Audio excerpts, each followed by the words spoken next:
నమస్తే, welcome to our channel. ప్రస్తుతం మనతో పాటుగా ఉన్నారు శ్రీ వీర బ్రహ్మేంద్ర స్వామి వారి ఉపాసకులు, కాలజ్ఞాన ప్రవచనకర్త, ప్రాచీన సంఖ్యాశాస్త్ర మరియు ప్రశ్నాశాస్త్ర నిపుణులు శ్రీ కృష్ణమాచార్యులు గురుగారు ఉన్నారు. మాట్లాడదాం. నమస్కారం గురుగారు. జై వీరబ్రహ్మ జై. నమస్కారం తల్లి. ఎలా ఉన్నారు గురుజీ? అవునమ్మా. గురుగారు, ఆంధ్ర రాజకీయాలు అయిపోయింది, ఓటింగ్ కూడా అయిపోయింది, అందరికీ తెలిసిన విషయం. అందరూ వెయిట్ చేసేది జూన్ 4న వచ్చే రిజల్ట్ కోసం. ఆ రిజల్ట్ ఎవరికి ప్లస్ అవుతుంది, ఎవరికి మైనస్ అవుతుంది, నెక్స్ట్ కాబోయే ఆంధ్రాకి సీఎం ఎవరు, ఆంధ్ర భవిష్యత్తు ఎలా ఉండిపోతుంది 2024 తర్వాత? ప్రధానంగా ఉభయ తెలుగు రాష్ట్రాల్లో ప్రస్తుతానికి తెలంగాణ రాష్ట్రం అయిపోయింది. ఆంధ్రప్రదేశ్ రాష్ట్రంలో జరిగినటువంటి ఎన్నికల్లో ఎవరు గెలుస్తారనేటువంటి దాని మీద ఉత్కంఠే కాదు, జ్యోతిష్యులు కూడా వాళ్ళకి సంబంధించినటువంటి అంశాల గురించి రకరకాలుగా చెప్తున్నారు. మన ఛానల్ ద్వారా, తెలుగు పొలిటికల్ ఛానల్ ద్వారా నేను చెప్పేటువంటి విషయం,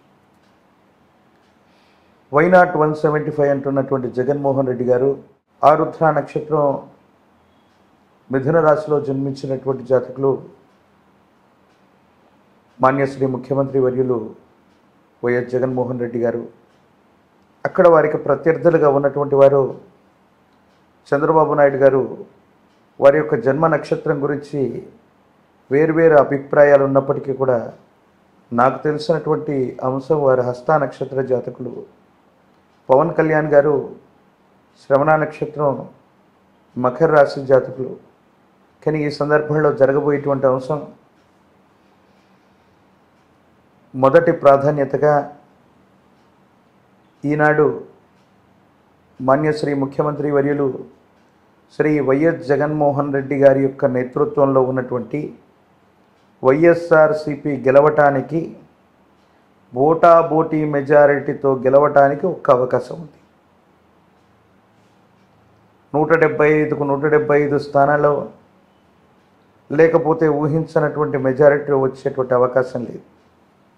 అలాగే కూటమి కూడా కొన్ని పరిస్థితుల్లో బోటాబోటీ మెజారిటీతో గెలవటానికి కూడా సమానమైన అవకాశాలున్న మొదటి ప్రాధాన్యతగా వైఎస్ఆర్సిపి గెలవచ్చు.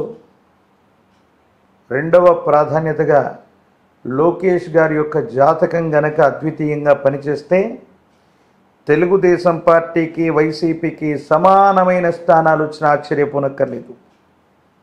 అంటే 175 స్థానాలు ఆంధ్రప్రదేశ్లో ఉన్నాయి. నా లెక్క ప్రకారంగా వైఎస్ జగన్మోహన్ రెడ్డి గారి యొక్క నేతృత్వంలో ఉన్నటువంటి వైసీపీకి, నారా చంద్రబాబు నాయుడు గారి యొక్క నేతృత్వంలో ఉన్నటువంటి తెలుగుదేశం పార్టీకి 70 నుండి 80 స్థానాలు ఇద్దరికీ దగ్గరగా వచ్చే అవకాశం ఉంది.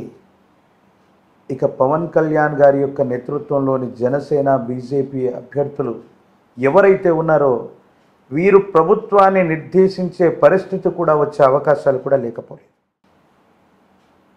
ఇక 2024వ సంవత్సరంలో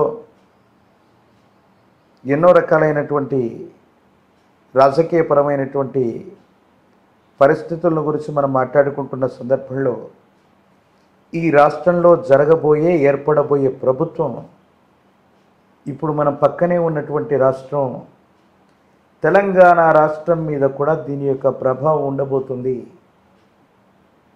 5 ఏళ్లకు ఒక్కసారి వచ్చేటువంటి ఈ ఎన్నికలు సమీపమైన భవిష్యత్తులో 3 సంవత్సరాల పర్యంతానికి పరిమితం కాబోతున్నాయి. ఈ ప్రభుత్వాలు ఏదో కారణం వల్ల, దేశ కాలమాన పరిస్థితుల వల్ల ఇలాంటి మధ్యంతర ఎన్నికలు అవ్వచ్చు, జమిలి ఎన్నికలు అవ్వచ్చు, భారతదేశం మొత్తం కూడా ఒకేసారి ఎన్నికలు జరిగేటువంటి ప్రక్రియ అవ్వచ్చు, ఆ పరిస్థితులు రాబోతున్నాయనటంలో ఎటువంటి సందేహం లేదు.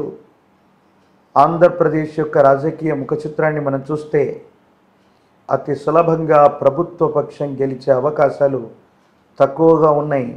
కష్టతరమైనటువంటి అంశాల్లో బోటాబోటీ మెజారిటీతో గెలవటానికి వైఎస్ జగన్మోహన్ రెడ్డి గారిని ప్రథమ ప్రాధాన్యతగా నేను తీసుకుంటాను.